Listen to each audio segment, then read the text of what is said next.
એક યુવાન એના અત્યંત ઘરડા પિતાને એક વખત રેસ્ટોરન્ટમાં જમવા લઈ જાય છે.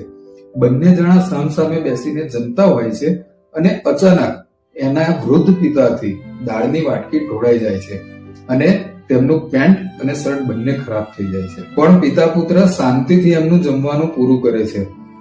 પુત્ર પિતાને વોશ બેસિન પાસે લઈ જાય છે, એમના હાથ ધોવડાવે છે, પછી એમનું પેન્ટ અને શર્ટ સાફ કરીને એમના વાળ ઓળીને એમના ચશ્મા કાને લગાવી આપે છે.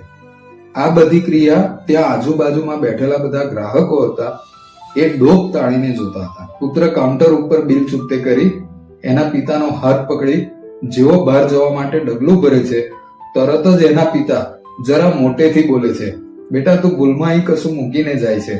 પુત્રનો હાથ સીધો શર્ટ અને પેન્ટના ખિસ્સા ઉપર જાય છે. એ ચાવી અને ફોન બંને ચેક કરીને પછી સલામત હોવાની ખાતરી કરી એના પિતાને કહે છે કે હું કશું મૂકીને નથી જતો.